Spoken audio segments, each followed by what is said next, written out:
하나님 아버지, 우리 한나회 하나님의 귀한 종들을 이 시간 세우셔서 아름다운 찬양 올리게 하신 하나님 고맙습니다.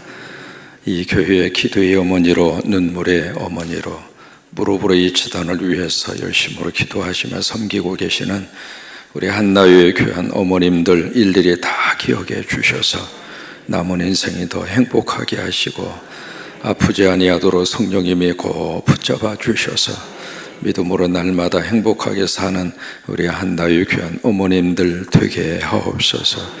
교회를 위해서, 가정을 위하여, 자녀를 위하여 참 불철주야 기도하시고 오로지 주님의 귀한 은혜로 여기까지 살아왔사오니 주님의 귀한 역사와 능력으로 천국 갈 때까지 하나님께서 꼭 동행하여 주시옵소서.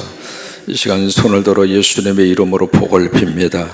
한나회 한 분 한 분마다 회장님 중심으로 하나가 되어 날마다 복되게 살아가도록 성령님 강하게 붙잡아 주시옵소서. 예수님의 이름으로 축복하고 기도합니다. 아멘.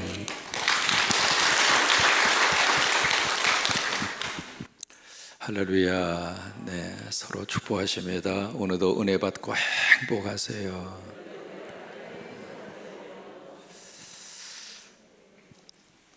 고린도전서 12장에 보시면 사도 바울이 고린도 교회 성도들에 대해서 뭔가 이것은 꼭 당신들이 알았으면 좋겠다. 그래서 이제 부정에 부정을 합니다. 모르기를 알지 모르기를 내가 원치 아니한다. 무슨 얘기냐면 꼭 알았으면 좋겠다. 그게 바로 뭐냐면 신령한 것입니다. 어떤 거요? 신령한 것. 신령한 것은 다른 말로 말하면 성령의 은사입니다. 우리가 신령한 것 그렇게 번역이 되어져 있다 보니까 뭔가 이렇게 특별한 영적으로 그런 것을 의미하는 단어처럼 보여지는데 바로 신령한 것이 바로 뭐냐면 성령의 은사입니다. 여러분, 성령님이 오시면은요, 성령님은 먼저 우리로 하여금 예수를 주로 믿게끔 하시는 분이 성령님이십니다. 그러니까 성령을 받으면 성령의 현상을 먼저 생각하는데 사실은 그 현상과 결과 나타나기 이전에 성령님이 주시는 가장 첫 번째 사역은 예수 믿게 하는 거예요. 그래서 하나님의 영으로 말미암지 않고서는 예수를 주라 시인할 자가 있어요, 없어요? 없어요. 그래서 그것이 바로 성령님이 하시는 첫 번째 역사입니다. 두 번째, 성령님이 오셔서 이렇게 어떤 결과를 주십니다. 그 결과가 바로 성령의 은사입니다. 그래서 고린도 교회 성도들에게 당신들 믿음 생활하면서 바로 이것을 성령, 신령한 것, 성령의 은사에 대해서 먼저 알아라. 거기에 대해서 무지하지 말고 성령의 은사에 대한 지식을 가져라. 그게 12장 1절입니다. 그래서 12장 마지막 절에 거기에 대한 결론의 말씀으로 주신 것이 내가 너희에게 더욱 큰 은사를, 그러니까 너희는 더욱 큰 은사를 어떻게 하라고 그랬어요? 사모하라는 거예요. 사모하는 거. 맨 처음에는 신령한 것에 대한 지식을 가져라. 그 다음에 이 신령한 것 가운데 더욱 큰 은사를 어떻게 하느냐면 사모하라 이 말이에요. 사모하라는 이야기는 사모하면 하나님이 주신다는 거예요. 간절히 원하면 하나님이 그 은사를 허락하신다고 하는 거예요. 그러니까 주려면 주고 말라면 마세요. 그러면 안 된다 그 말이에요. 그러니까 내가 성령 받기를 간절히 사모하고 성령의 충만한 은혜가 임한 다음에 그 성령님을 통해서 주시는 은사 가운데 큰 은사가 있다고 하는 거예요. 그러니까 모든 은사가 다 똑같은 은사이지만은 고린도 교회 성도들이 생각하는 은사 가운데 가장 큰 은사로 그들이 생각한 것이 방언이었어요. 이제 방언의 그 은사 때문에 교회가 시끄러웠습니다. 방언의 은사 때문에 교회가 아주 복잡해진 거예요. 그러다 보니까 방언의 은사를 최고로 그렇게 생각하고 방언 받지 못한 사람은 성령 받지도 못했고 믿음 생활 제대로 못하는 것이고 그리고 하나님 앞에 제대로 헌신된 삶을 못 살고 있다. 그렇게 평가를 한 거예요. 그러니까 거기에 대해서 아니다. 방언의 은사를 최고의 은사로 생각하고 지금 그것 때문에 교회가 이렇게 4번 오열이 되고 시끄러운 소리가 나고 있는데 아니다. 방언보다도 더 큰 은사가 있다 이거예요. 그 은사를 사모하라고 하는 거예요. 여러분도 이 새벽에 더 큰 은사를 사모하십시오. 사모하십시오. 하나님 이 은사가 우리 자녀들에게 부어지게 하시고 이 은사가 우리 교회에 부어지게 하시고 그래서 더 큰 은사를 사모해라. 그리고 나서 그 다음에 내가 당신들에게 가장 좋은 뭘 보여주겠다고요? 길을 보여주겠다. 그게 12장 마지막 절이거든요. 가장 좋은 길을 당신들에게 보이겠다. 그리고 13장 무슨 장으로 가요? 사랑장으로 갑니다. 사랑장으로. 그래서 사랑장에 바로 고린도전서 13장 1절부터 13절까지 사랑에 대해서 쭉 그렇게 말씀을 하세요. 그러면서 우리 14장으로 딱 가시면은 두 가지가 나옵니다. 14장 1절로 가서 보시면은 가장 첫 번째 나온 것이 사랑이, 여기에 이제 우리말 번역에는 그렇게 되어 있거든요. 사랑을 추구해라 그렇게 되어 있습니다. 근데 이 단어의 뜻을 추적을 하면 사랑의 길을 따라가라 이 말이에요. 사랑의 그 길을 계속해서 밟아가라 그 말이에요. 그 길을 따라가라 그 말이에요. 무슨 길? 사랑의 길을. 왜? 이 길이 가장 좋은 길이니까. 그러니까 길 중에서 가장 하나님이 기뻐하고 좋은 길은 사랑하며 사는 거예요. 그것을 역으로 말하면 가장 힘들고 고통스러운 길은 미워하고 사는 거예요. 가슴 속에 증오하고 살고 가슴 속에 뭔가 이렇게 풀지 못하는 것을 꽉 움켜쥐고 살면 그 길 자체가 행복해요? 불행이에요? 환경이 불행해서 불행하기도 합니다만은 내 속에 그 길이 지금 걷고 있는 이 길이 내 인생을 힘들게 하는 그 길이에요. 그래서 사랑하며 사는 그 길이 최고로 좋은 길이라고 하는 거예요. 여러분 예수님 믿으시고요, 그 길 걸어가십시다. 가정 안에서도 서로 이해하시고요, 가정 안에서도 서로 사랑하시고요, 그 길을 걸어가는 그 길이 최고로 좋은 길이에요. 그리고 그 길을 추구하면서 그 길을 따라가라 이 말이에요. 그러면서 1절 말씀에 여기 한 가지 더 말씀을 하고 있습니다. 1절 14장 1절에 신령한 것을 어떻게 하라고요? 사모하라는 거예요. 신령한 것을. 이게 여기 지금 여기 12장을 다 시작을 하면서 신령한 것에 대해서 알아라, 신령한 것에 대해서 무지하지 말아라 그 말씀을 하시고 14장에서는 바로 이 신령한 것을 어떻게 하는가? 다시 사모하라고 하는 거예요. 그러니까 여기 신령한 것을 사모하라 그 이야기는 성령의 은사를 사모하라. 이게 12장부터 14장까지 흐르고 있는 맥입니다. 그래서 하나님이 주시는 성령의 은사 가운데 그 은사를 사모해라. 그러면서 여기에 더욱 큰 은사가 무엇인가라고 하는 것을 딱 제시합니다. 그 더욱 큰 은사가 무엇인가? 그것이 바로 뭘 하라고 해라? 예언을 하라고 해라 그 말이에요. 자, 그러면 여기 쭉 이렇게 12장부터 14장까지 지금 무슨 말씀을 하시려고 하는지 감을 잡을 수 있을 겁니다. 고린도 교회 성도들에게 지금 방언 문제 때문에 교회가 문제가 터진 거예요. 막 이 사람이 여기서 방언하고 저 사람이 방언하고, 여기 이 방언이라고 하는 것은 개인적으로 혼자 하는 방언을 말하는 게 아닙니다. 교회 공식적인 예배 시간에 막 예배가 지금 진행이 되고 있는데 성령이 충만한 사람이 한쪽에서 아블라블라블라블라 막 했어. 그러니까 하다 보니까 저쪽에서 내가 저 사람한테 줄 수 없지, 내가 저 사람보다 더 방언을 잘하는데 중국 방언 많은 사람이 아블라 샬라 샬라 샤샤샤 하면서 막 이쪽에서 그러니까 한쪽에서 내가 저 사람 방언에 내가 질 수가 없지, 나는 아프리카 방언을 받았다고 해서 막 이쪽에서 막 그러면서 막 교회가 막 혼잡하게 된 거예요. 이해가 되세요? 그 일들이 고린도 교회 예배 시간에 막 터지게 된 거예요. 이제 그런 상황 속에서 지금 여기에 그 상태로 가만두면 교회가 어떻게 되겠는가? 예배 자체가 무질서하게 되잖아요. 예배가 진행이 안 되잖아요. 여러분 지금 잘 예배를 드리고 있는데 한 사람이 막 여기서 까똑, 저기서 까똑, 저기서 까똑, 까똑, 까똑, 까똑, 까똑 하고 있으면 예배에 집중이 됩니까? 말씀이 증거되고 설교가 진행되고 있는데 막 한쪽에서는 막 유튜브 틀어놓고 한쪽에서는 막 다른 거 막 저기 하고 그런 식으로 이 예배 속에 현상들이 나타나게 된다면 그 예배에 참여한 분들이 예배를 통해서 은혜를 받겠느냐 이 말이에요. 아니라 이 말이에요.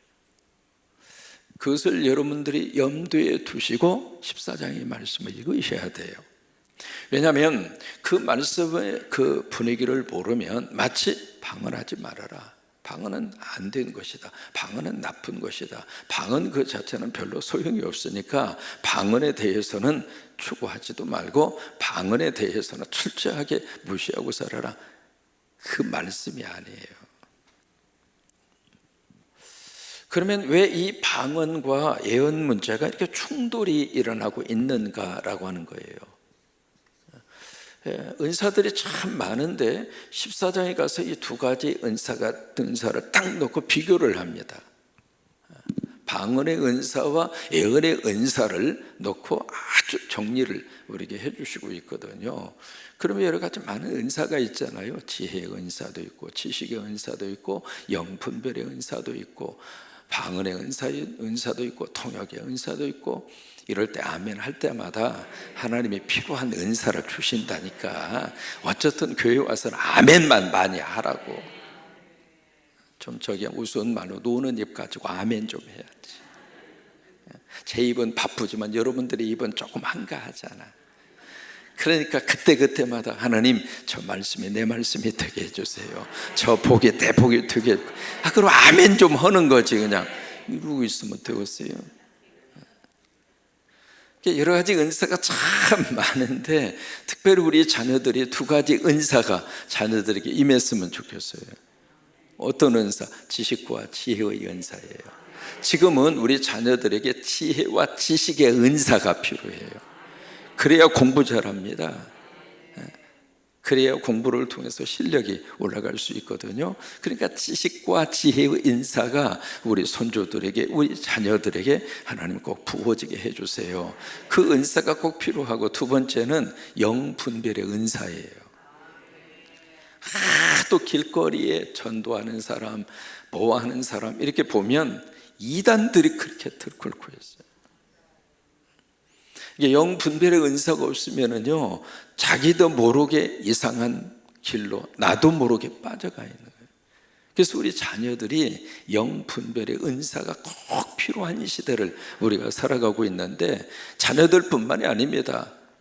신앙생활하고 있는 여러분도 마찬가지예요.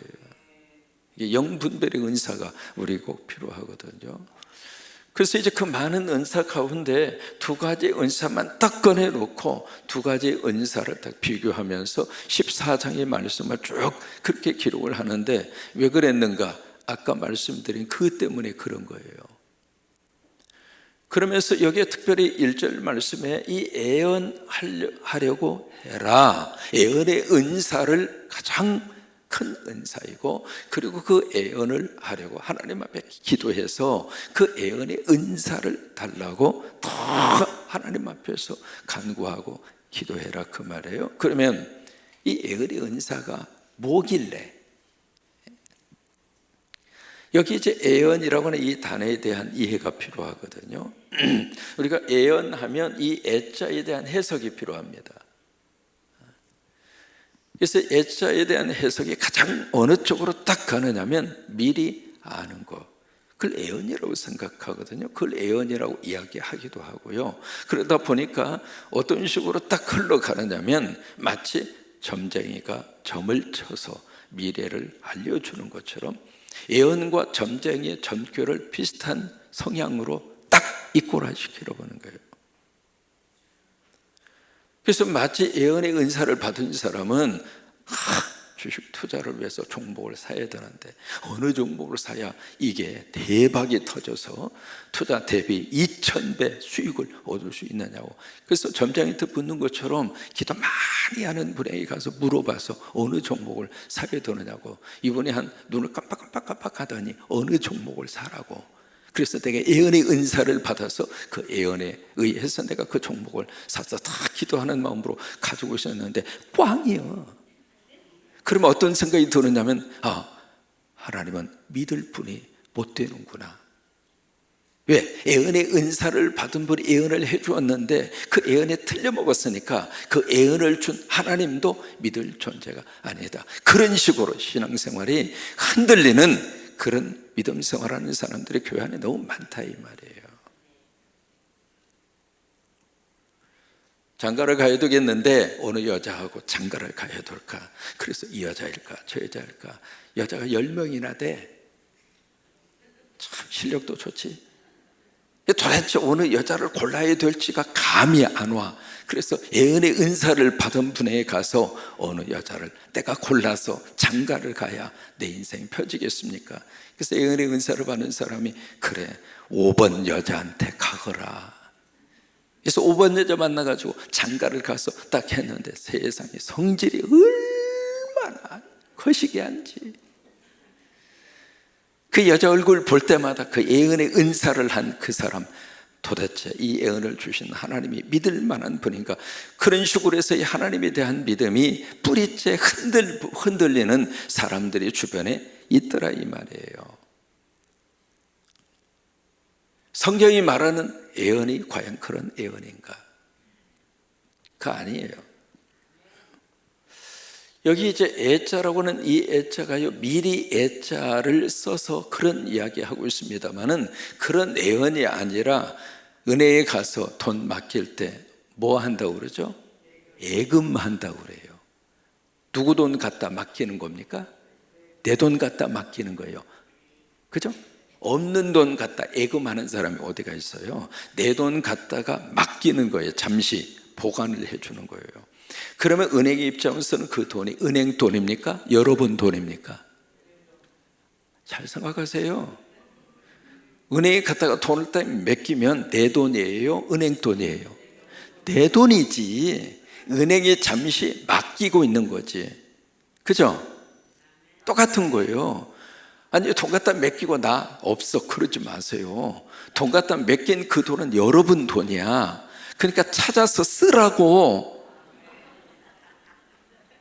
마치 은행 돈인 것처럼 생각해서 그 돈 찾았으면 안 된다고. 안 되긴 뭐가 안 돼? 여러분 거예요. 그러니까 먹고 싶은 거 있으면 찾아서 사 먹어. 어디 가고 싶은 데 있으면은 그 은행 거다 맡겨놓고 은행이 알아서 그냥 자기들 쓰라고 그렇게 맡겨놓고 끝내지 말고 어디 가고 싶으면 여러분 돈이니까 찾아서 어디 가. 맡길 애자예요. 여기 예언이라고 하는 게 그거예요. 하나님의 말씀인데 그 말씀이 누구 거예요? 하나님 거예요. 그 하나님의 말씀을 예언의 은사를 받은 사람에게 하나님이 맡겨준 거예요. 그러면 그 말씀은 그 예언을 하는 사람 겁니까? 하나님의 겁니까? 하나님의 말씀이라 이 말이에요. 특별히 이 교회 안에 특별히 예배 시간에 방언 절제해라. 방언하지 말아라. 그 뒤에 이제 방언 문제가 계속 나오니까 이번 주간은 좀 집중해서 들으시기 바랍니다. 예배하는데 방언에 대해서 막 이쪽에서 터지고 저쪽에서 터지고 그래서 그 방언 때문에 혼란스러운 예배의 분위기를 만들지 말고 그 예배 시간에는 방언하지 말고 뭘 하는가? 예언하라 그 말이에요. 무슨 얘기인가? 예배 시간에는 설교에 집중하라 그 말이에요.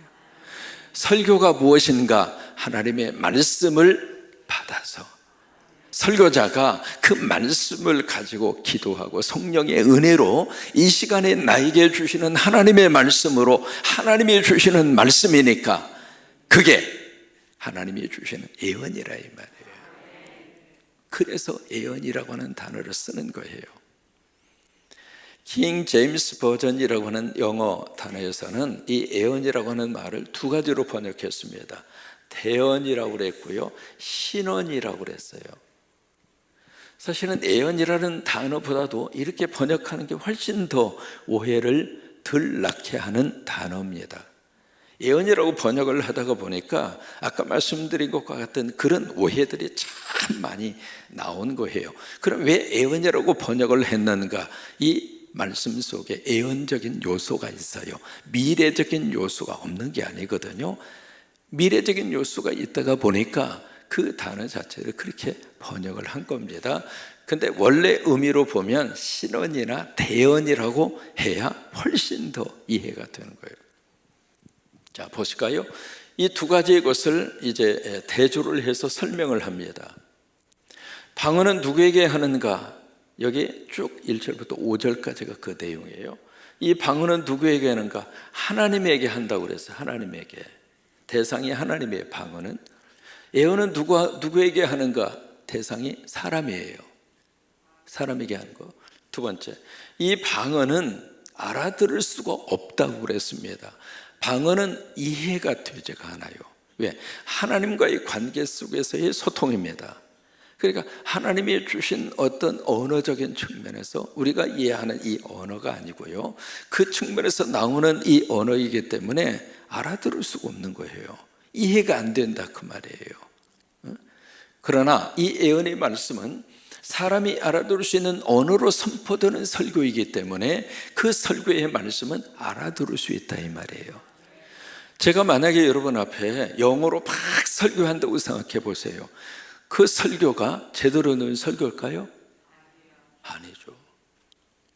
알아들을 수 있는 언어가 아닌 설교는 제대로 된 예언이 아니라 그 말이에요. 그래서 그다음에 세 번째로 이 방언은 누구에게 유익이 되는가? 나에게 유익이 돼요.